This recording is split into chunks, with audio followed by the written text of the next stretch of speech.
नाम संकीर्तनं यस्य सर्वपापप्रणाशनं प्रणामदुःखशमन्तं नमामि श्रीहरिं पदं।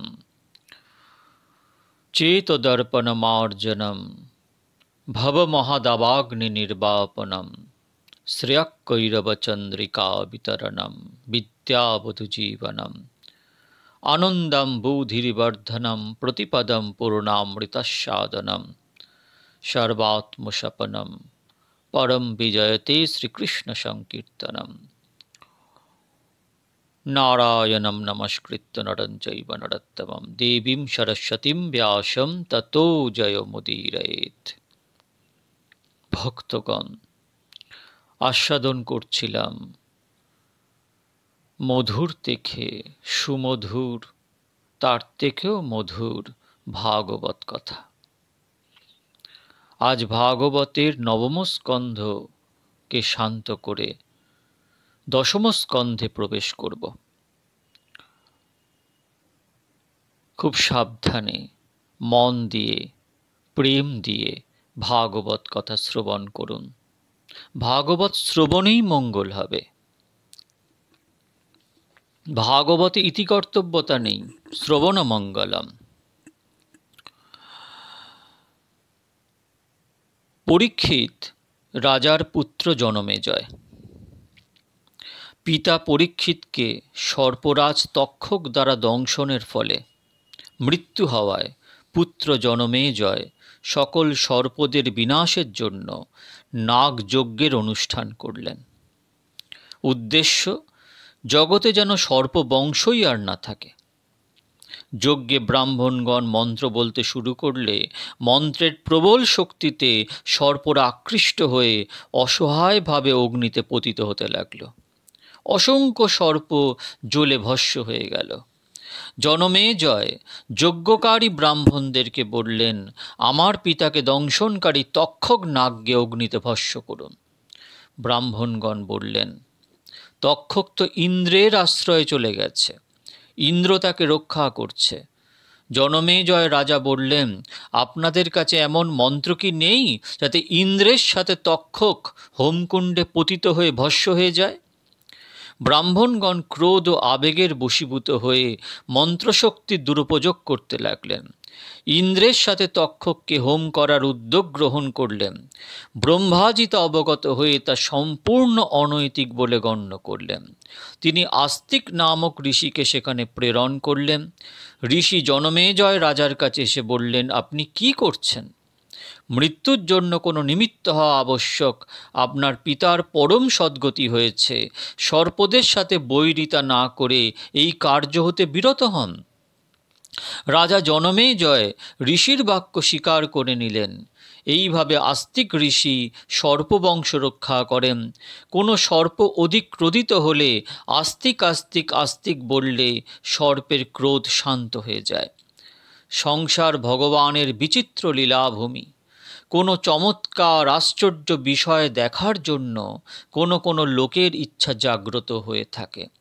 সর্পের কর্ণ নেই, ভগবান সর্পের চক্ষুতে শ্রবণ শক্তি দিয়ে রেখেছেন। সর্প চক্ষু দ্বারাই শ্রবণ করে থাকে বলে সংস্কৃত ভাষায় সর্পের এক নাম চক্ষুশ্রবা। আস্তিক ঋষি সর্পবংশকে রক্ষা করলেন। জনমেজয় রাজার বংশে শ্রুতসেন, উগ্রসেন প্রভৃতি রাজা হন। পাণ্ডব বংশের শেষ রাজা ক্ষেমক। তারপর সেই বংশ লুপ্ত হয়ে যায়। ক্ষেমকং প্রাপ্য রাজানং সংস্থাং প্রাপ্যস্যতি বৈ কলৌ। নবম স্কন্ধের সমাপ্তিতে যদুবংশের কথা এসেছে। সেই বংশের রাজা সহস্রজিৎ, ক্রোষ্টা, নল, রিপু, শতজিৎ, হৈহয়, কৃতবীর্য, কার্তবীর্য, অর্জুন প্রভৃতি। কার্তবীর্যের গুরু ছিলেন দত্তাত্রেয়।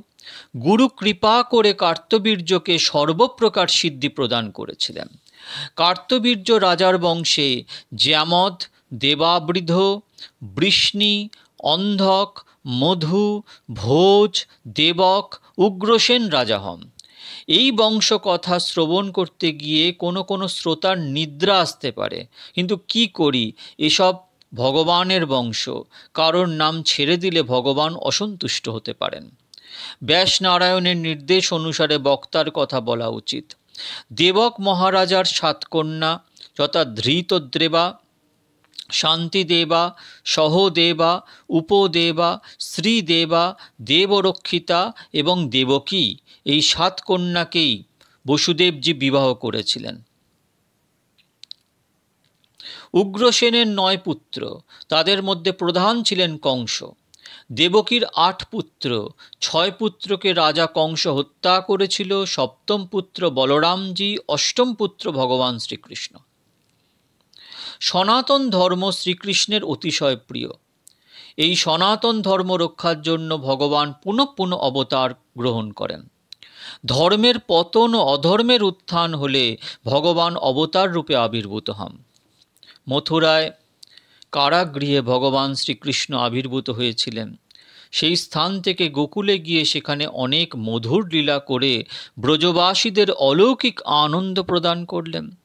মথুরায় এসে কংসকে বধ করে মথুরানাথ হলেন, পরে দ্বারকাধীশ হলেন। শ্রীকৃষ্ণের 16,000 রানী ছিল, সকলের সঙ্গে প্রেমপূর্ণ ব্যবহার করতেন। সবাই মনে করত আমার উপর শ্রীকৃষ্ণের অধিক প্রেম। 16,000 রানী থাকা সত্ত্বেও কোনো ঝগড়া বিবাদ ছিল না। 16,000 রানী থাকা সত্ত্বেও তার জীবন পূর্ণ বৈরাগ্যময় ছিল।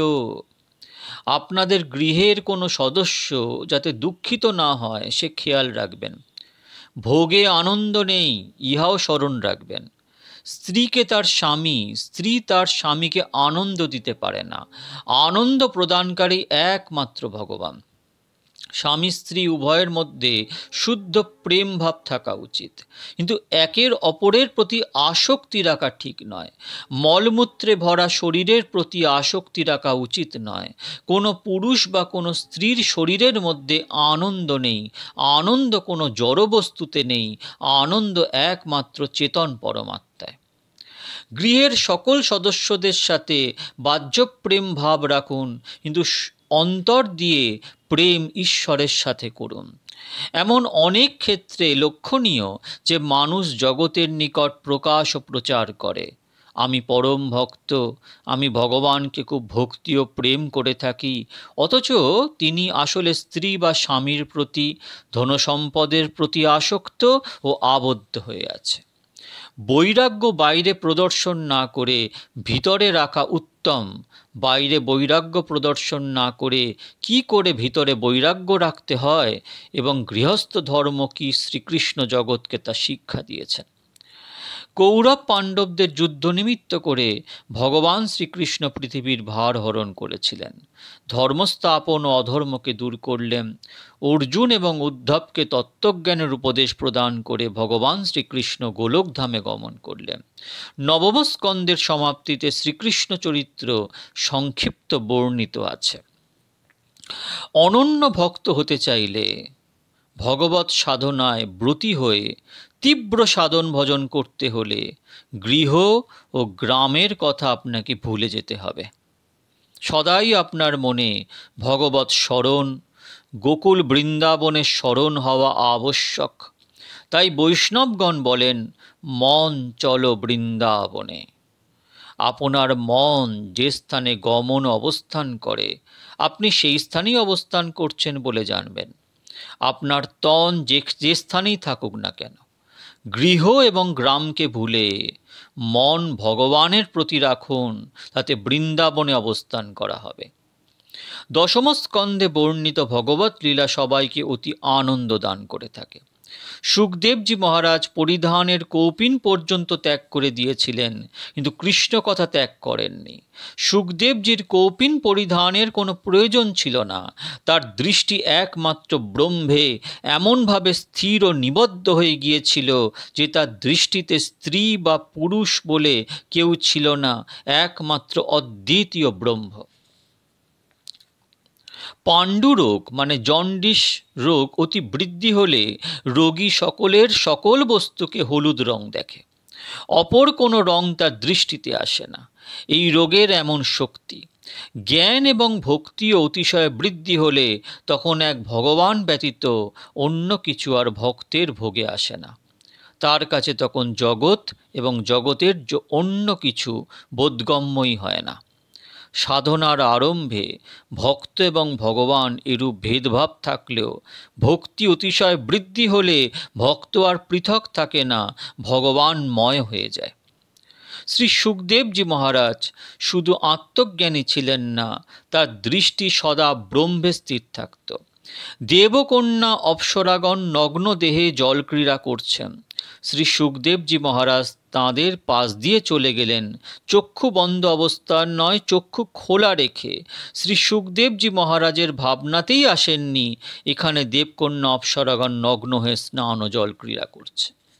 বস্তুত সংসার নিরস, বিষয় ভোগ কালে তা মধুর মনে হলেও ভোগের পর বিষয় বিতৃষ্ণা বোধ হয়, অবশ্য মনে আসক্তি থেকেই যায়। ভগবান রসস্বরূপ, রসো বৈষহ। জীব কোনো না কোনো রূপ রসে আবদ্ধ থাকে। অনেক মনুষ্যের নিকট হাস্যরস প্রিয়, কারোর কাছে শৃঙ্গার রস, কারোর কাছে বীর রস মধুর মনে হলেও এর মধুরতা স্থায়ী হয় না। বিবাহ হলো গৃহে অনুকূল পরিবেশ, স্বামী স্ত্রীর শৃঙ্গার রস তখন প্রিয় লাগতে পারে, তখন মনে হতে পারে স্বর্গসুখ ভোগ করছি। কিন্তু 2-4টি সন্তান জন্মের পরে শরীর মন দুর্বল হয়ে পড়লে সেই শৃঙ্গার রস তিক্ত বোধ হয়। শরীর দুর্বল বা রোগগ্রস্ত হলে তখন সৌভাগ্যক্রমে বিবেক ও সঠিক বুদ্ধি জাগ্রত হতে পারে, তখন হয়তো সংসারের যাবতীয় রস তিক্ত বোধ হতে পারে। প্রেমরস অতি মধুর। শ্রীকৃষ্ণ প্রেম ও রসস্বরূপ। জীবের মধ্যে প্রেম স্বাভাবিকভাবে বর্তমান রয়েছে। যে কোনো জীব প্রেম করা বিনা অবস্থান করতে পারে না, কিন্তু জীব জগতের সঙ্গে প্রেম করে দুঃখী হয়। কিন্তু জীব যদি পরমাত্মার সঙ্গে প্রেম করে তাহলে সর্বপ্রকার দুঃখের চিরসমাপ্তি হয়। কলিযুগের লোক প্রেম শব্দের ভুল অর্থ গ্রহণ করে প্রেমের অপব্যাখ্যা করে। তারা মোহকে প্রেম বলে আখ্যায়িত করে। আপাত দৃষ্টিতে মোহ এবং প্রেম একরূপ মনে হলেও বস্তুত এই দুয়ের মধ্যে অনেক পার্থক্য রয়েছে। তা এক নয়, সম্পূর্ণ পৃথক। শরীরের প্রতি শরীরের আকর্ষণকে মোহ বলে, তা প্রেম নয়। শরীর যতদিন ঠিক থাকে ততদিন সেই মোহ থাকে। শরীর দুর্বল ও রোগগ্রস্ত হলে শরীরের প্রতি শরীরের আর মোহ থাকে না। মোহ হলো শরীরের ধর্ম। মোহ নাশ হয়, যেমন শরীর নাশ হয়, কিন্তু প্রেমের নাশ হয় না। এমনকি শরীর নাশও প্রেম নাশ হয় না। শ্রীকৃষ্ণ স্বয়ং প্রেম ও রসস্বরূপ। শ্রীকৃষ্ণের প্রেমপূর্ণ মধুর লীলা কথা যিনি একাগ্র হয়ে শ্রবণ করেন, তার মন ধীরে ধীরে শ্রীকৃষ্ণের প্রতি আকর্ষিত হয়। শ্রীকৃষ্ণের আকর্ষণ শক্তি অতি অলৌকিক। ভগবান অন্তর্যামী, সকলের মনে কথা তিনি জানেন, বোঝেন। প্রার্থনার অতি শক্তি অমোঘ, তাই ভগবানের সঙ্গে মনে মনে কথা বলতে পারেন। কাতর প্রার্থনা করে বলতে পারেন, হে ভগবান, আমার মন কলুষিত, আমার মন এখনো পাপ কার্য করতে থাকে, তা আমি অনুভব করেও পাপ চিন্তা থেকে বিরত হতে পারছি না। আপনি সর্বশক্তিমান, আমার স্বল্প শক্তিতে আপনার দিকে অগ্রসর হতে পারছি না। আমাকে শুদ্ধ করুন, আমার মনকে আপনার প্রতি আকর্ষিত করুন। এইভাবে ভগবানের সাথে কথা বলুন। আশা একদিন না একদিন ভগবান আপনার মনকে তার প্রতি আকর্ষণ করবেন। ভগবান যার মনকে আকর্ষণ করেন তার মন সংসার থেকে ধীরে ধীরে সরে যায়। মায়ার প্রবল প্রভাবের জন্য সংসারের বিষয়ে জীবের এত আকর্ষণ যে জীব অনন্ত জন্ম ধরে অনেকবার দুঃখী হয়েও পুনঃ পুনঃ বিষয়ের প্রতি আকৃষ্ট হয়। বিষয়ের প্রতি তাদের ঘৃণা বোধ হয় না, বরং বিষয় মধুর লাগে। কিন্তু যিনি বারবার কৃষ্ণ কথা শ্রবণ করেন, প্রেমের সঙ্গে হরে কৃষ্ণ কীর্তন করেন, প্রভুকে প্রসন্ন করতে চেষ্টা করেন, ভগবান তার মনকে তার দিকে আকর্ষণ করেন। শুধু তাই নয়, তখন ভগবান তাকে প্রেম রস দান করেন। ভগবান যাকে প্রেম রস দান করেন, তার মন সংসারের তুচ্ছ বিষয়ে কি আর আকৃষ্ট হতে পারে?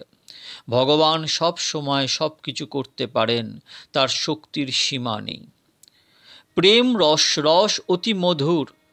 মন একবার সেই প্রেম রসের মধুরতার স্পর্শ পেলে বিষয় রস অতি তুচ্ছ নিরস বোধ হয়।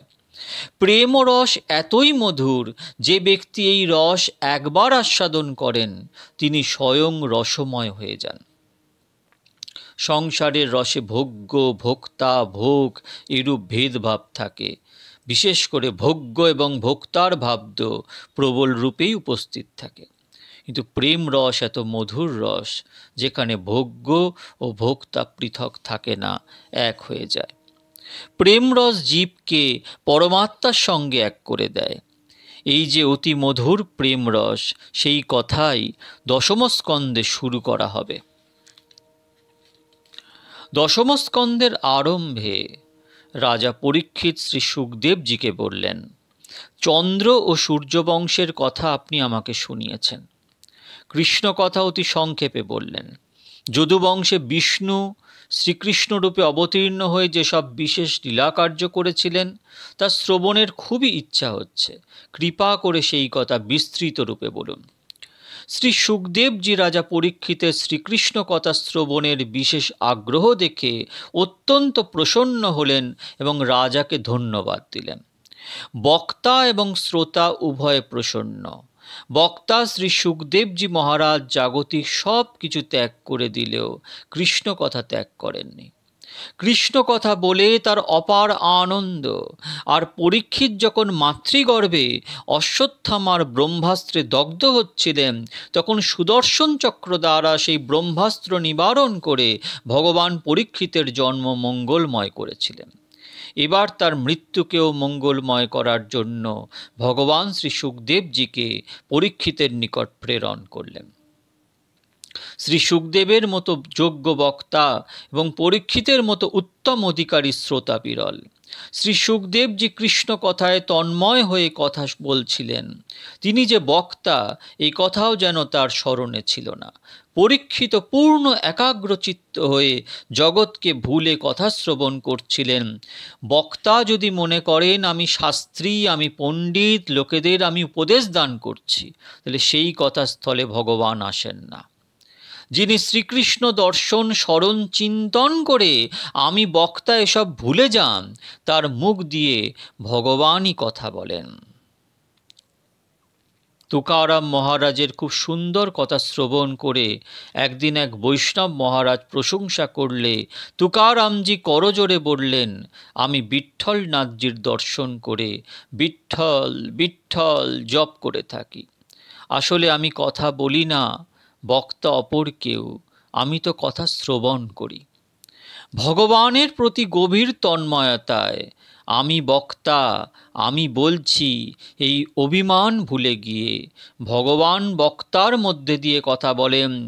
এবং নিশম্যক ভৃগুনন্দন সাধুবাদম বৈয়াশকিস্য ভগবানত বিষ্ণুরাতম প্রত্যর্চ কৃষ্ণচরিতম কলিকলমশগ্নং ব্যাহুর্ভূ মারভত ভাগবত প্রধান। ভাগবত দশম স্কন্ধ প্রথম অধ্যায়ের 14তম শ্লোক। বৈয়াশকিস্য ভগবান ভগবতা শ্রীকৃষ্ণেন সহ বর্ততে ইতি স ভগবান শুক। দশম স্কন্ধের মধুর লীলা বর্ণনা করার সময় সুখদেবজি ভুলে গেলেন যে তিনি ভাগবতের কথা বলছেন। তিনি শ্রীকৃষ্ণকে দর্শন, স্মরণ, বন্দনা করছেন এবং তার অনুভব হলো যে ভগবান তার মুখ দিয়ে কথা বলছেন। শ্রীরামজির লীলা বর্ণনা করা অত্যন্ত সরল, যদিও শ্রীরামের মর্যাদা পালন করা কঠিন। পূর্বস্কন্ধে শ্রী সুখদেবজি মহারাজ শ্রীরামজির মধুর লীলা বর্ণনা করেছেন। এখন কৃষ্ণ কথা ও কৃষ্ণ লীলার রহস্য ব্যক্ত করছেন। তা শ্রোতাদের নিকট বুঝিয়ে বলা নিঃসন্দেহে বড় কঠিন কাজ। শ্রীকৃষ্ণ লীলা রহস্যময়, অর্থাৎ অতি বিচিত্র, অদ্ভুত। সেই লীলা দর্শন বা শ্রবণ করে দেবতারা পর্যন্ত মোহিত হয়ে পড়েন। আধুনিক যুগের মানব যে অতি মোহিত হবেন তাতে আশ্চর্য হবার কি আছে। তাই বক্তার প্রার্থনা করা উচিত, হে ভগবান, এই দশম স্কন্ধে বর্ণিত আপনার লীলা কথা আপনিই বলুন। হে ভগবান, আপনি তো আপনাকে দর্শন করছি, আমি তো আপনাকে দর্শন করছি, আপনার চরণে প্রণাম করছি, আপনার নাম জপ করছি, আমি আপনার কথাও শ্রবণ করছি। যখন কৃষ্ণ কথা গঙ্গা প্রবাহিত হলো, তখন থেকে ভাগীরথী গঙ্গার মহিমা সামান্য কমে গেছে। ভাগীরথী গঙ্গায় লোক স্নান করেন, খুব ভালো, গঙ্গা স্নানের পাপ নাশ হয়, ইহা সত্য, কিন্তু মন ও স্বভাব শুদ্ধি গঙ্গা স্নানে হয় না। লোক চারধাম তীর্থযাত্রা করেন, ভালো কথা, চারধাম যাত্রা করার পরেও স্বভাব সংশোধন হয় না, মনের সংশোধন হয় না। কিন্তু কৃষ্ণ কথা গঙ্গায় স্নান করলে স্বভাব চরিত্র সংশোধিত হয়, মনের অশুদ্ধি মনোমল নাশ হয়, বুদ্ধি শুদ্ধ হয়। খুব প্রেমের সঙ্গে কৃষ্ণ কথা শ্রবণ করলে, মনন করলে, শ্রীকৃষ্ণ নাম জপ করলে ভগবান তার মনকে আকর্ষণ করেন। মনকে আকর্ষণ করেন ভগবান, প্রেম রসে তার মনকে পরিপূর্ণ করে দেন। এই কৃষ্ণ কথা গঙ্গা সকলেরই কল্যাণকারী। পাপ অধিক বৃদ্ধি হলে পৃথিবী সেই পাপের ভার বহন করতে পারে না।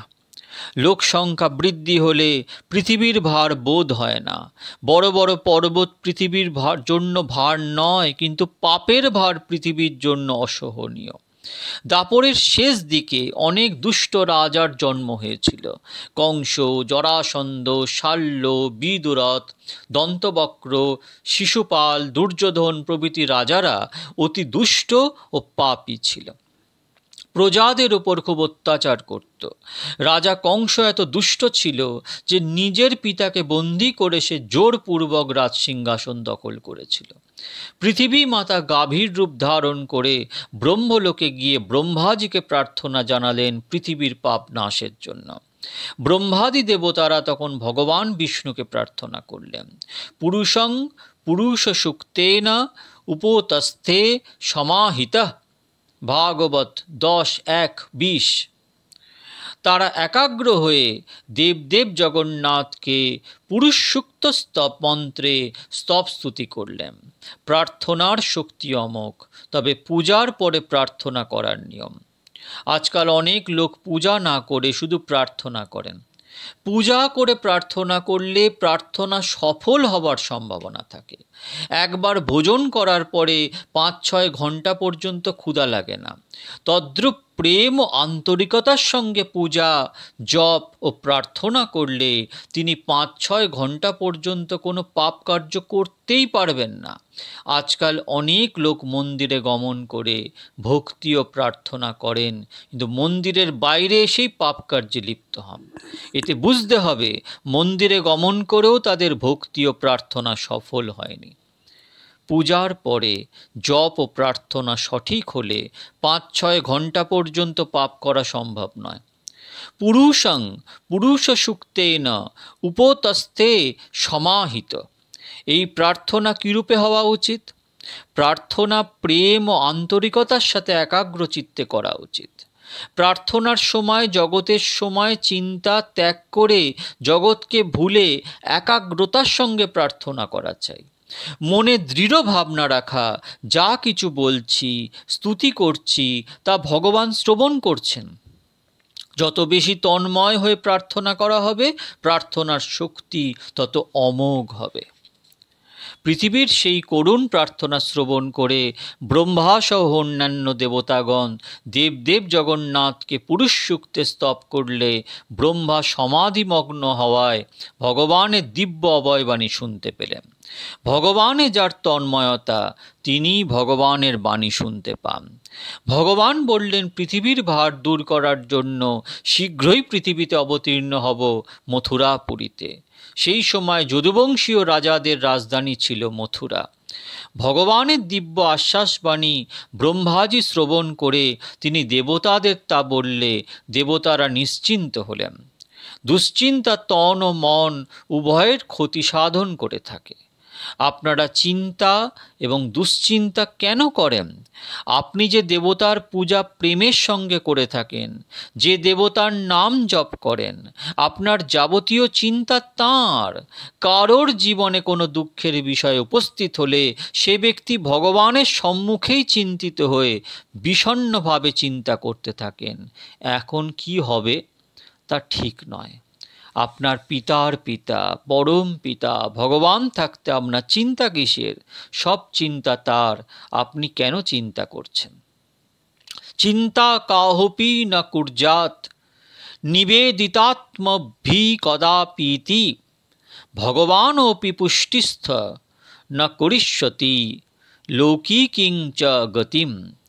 ভগবানের চিন্তা করুন, আমি ভগবানের, ভগবান আমার, এই ভাবনা রাখুন। জীব ঈশ্বরের, জীব জগতের নয়, অন্য কোনো জীবের নয়। জন্ম থেকে কোনো জীব স্বামী নন, স্ত্রী নন। স্বামী স্ত্রীর সম্বন্ধ মাত্র ব্যবহারিক দৃষ্টিতে সত্য।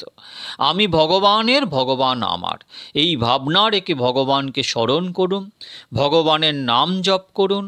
ব্রহ্মাজি দেবতাদের আশ্বাস দিলেন ভগবান শীঘ্রই আবির্ভূত হবেন। মথুরাতে একদা সুরবংশের বসুদেবের সহিত মথুরার রাজা উগ্রসেনের কন্যা দেবকীর বিবাহ সুসম্পন্ন হল। বসুদেব নববিবাহিতা দেবকীকে সাথে নিয়ে স্বগৃহে গমনের জন্য রথে আরোহণ করলেন। ওই সময় উগ্রসেনের পুত্র কংস ভাবলেন, দেবকী আমার ভগ্নী, তাকে তার শ্বশুরালয়ে পৌঁছানোর জন্য আমি রথ চালিয়ে নিয়ে যাব। তাই কংস রথে চড়ে অশ্বের রশ্মি নিজ হাতে ধারণ করলেন। কন্যা ও জামাতাকে নিয়ে রথ প্রস্থান করল। পথ চলাকালে অশ্বরশ্মিধারী কংসকে সম্বোধন করে সহসা এক আকাশবাণী হলো। এর কারণ হলো, সেই সময় দেবতারা মনে করলেন বসুদেবজি মহান বৈষ্ণব। যদি কংস বসুদেবের সঙ্গে বৈরিতা করে, বসুদেবের ওপর অত্যাচার করে, কষ্ট প্রদান করে, তাহলে ভগবান শীঘ্রই পৃথিবীতে আবির্ভূত হবেন। পাপী সামান্য দুঃখিত হলে ভগবানের শীঘ্র দয়া হয় না। অধিক পাপ করলে তাকে শীঘ্র কাঁদতে হয়। পুণ্যাত্মা জীবকে বা বৈষ্ণবকে কষ্ট দিলে ভগবান তা সহ্য করতে পারে না। বসুদেবজি মহান বৈষ্ণব, ভগবত ভক্ত। দেবতারা ভাবলেন কংস যদি বসুদেবের সঙ্গে শত্রুতা করে, তাকে কষ্ট প্রদান করে, তাহলে ভগবান শীঘ্র আবির্ভূত হবেন। তাই দেবতারা কংসকে সম্বোধন করে আকাশবাণী করে বললেন, ওরে মূর্খ, তুই দেবকীকে পৌঁছাবার জন্য যাচ্ছিস, দেবকীর অষ্টম গর্ভজাত সন্তান তোকে বধ করবে। অস্যাস্তাম অষ্টমো গর্ভ হন্ত্যাজ্জাং বহসেহ বুধ। ভাগবত দশম স্কন্দের প্রথম অধ্যায়ের 34তম শ্লোক। রাজা কংস স্পষ্ট সেই আকাশবাণী শুনতে পেল। এ কথা শোনা মাত্র কুলাঙ্গার খল স্বভাবের কংস নিজ ভগ্নীকে বধ করার জন্য হস্তে খড়গ ধারণ করল। কংস শিশুকাল থেকে চিরদিনই নৃশংস ও নির্লজ্জ স্বভাবের। মহাভাগ বসুদেব কংসকে এই নিন্দিত কর্ম করতে উদ্যত দেখে শান্তভাবে বুঝিয়ে বললেন, আপনি কি করছেন? আপনি বীর পুরুষ, আপনি কেন বিবাহ পর্বে আপনার কনিষ্ঠ ভগ্নীকে বধ করতে যাচ্ছেন? এটা অনুচিত, স্ত্রীবধ মহাপাপ। কোনো গৃহে পুরুষ স্ত্রীলোকের ওপর হাত ওঠালে সেই গৃহে দারিদ্র্য আসবেই। স্ত্রীলোক গৃহের লক্ষ্মী। স্ত্রীলোক অপরাধ করলেও তার ওপর হাত ওঠানো, তাকে মারধর করা মোটেই উচিত নয়।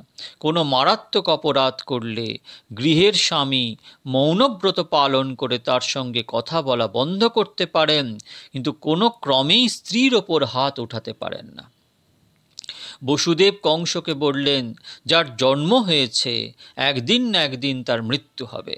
মৃত্যুর এই জন্যই জন্যই তো জন্ম হয়, মৃত্যুর পরে পুনর্জন্ম গ্রহণ করার জন্যই মৃত্যু হয়।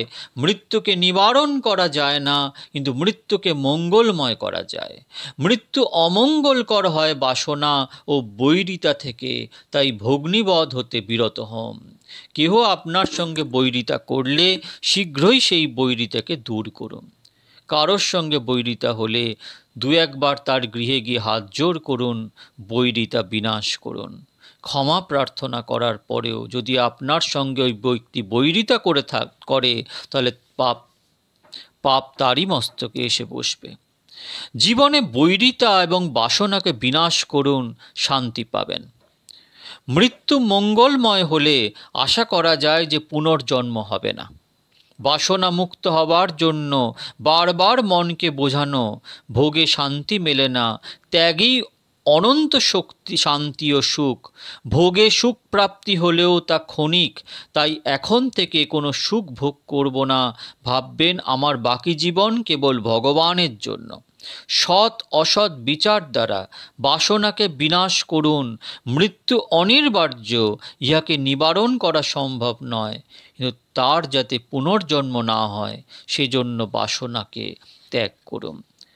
বসুদেবজি কংসকে বোঝানোর চেষ্টা করা সত্ত্বেও কংস কিছুতেই নিবৃত্ত হচ্ছিলেন না। কিরূপে এর প্রতিকার করা যেতে পারে তার চিন্তা করে বসুদেবজি একটি উপায় স্থির করলেন, যাতে অন্তত উপস্থিত দেবকীর প্রাণ রক্ষা পায়। তিনি ভাবলেন, আমার পুত্র জন্ম হলে তখন যা হবার হবে। ইতিমধ্যে কংসের মৃত্যুও তো হতে পারে, কেননা বিধির বিধানে অন্যতা কখনো হয় না। বসুদেব কংসকে বললেন, ওই আকাশবাণী যা বলল, যেরূপ কোনো ভয় দেবকী হতে আপনার নেই, আপনার ভয় হলো দেবকীর অষ্টম গর্ভের পুত্র হতে। দেবকীর পুত্রদেরকে আমি আপনার হস্তে সমর্পণ করে দেব। কংস বসুদেবের বাক্যের সত্যতায় আস্থাবান ছিল, তাই বসুদেবের নিকট থেকে প্রতিশ্রুতি পেয়ে সে ভগ্নিবধ হতে বিরত হল। ভক্তগণ, ভাগবত কথা আজ এখানেই শান্ত করছি। পরের দিন থেকে কৃষ্ণ কথার গঙ্গা প্রবাহিত হবে। দশম স্কন্দ ভাগবত। শ্রীধর স্বামীপাদ বলেছেন, দশম স্কন্দ ভাগবত হচ্ছে মুঞ্জিত হাস্যতাম, ভগবানের এক মুঠো হাসি। ভাগবত শ্রবণ মঙ্গলম। ভাগবত শ্রবণে ভক্তি লাভ হয়, প্রেম লাভ হয়। ভাগবত নামস্বরূপ, তাই ভাগবতকে জীবনের অংশ করে নিন, জীবনের একটা বিশেষ একটা অনুভূতি করে নিন। জন্ম জন্ম ভবেৎ পুণ্যাং তথা ভাগবতম লভেৎ। ভাগবত জ্ঞান এক জন্মে লাভ হয় না, জন্ম জন্ম ভ্রমণ করার পরে সর্বশেষ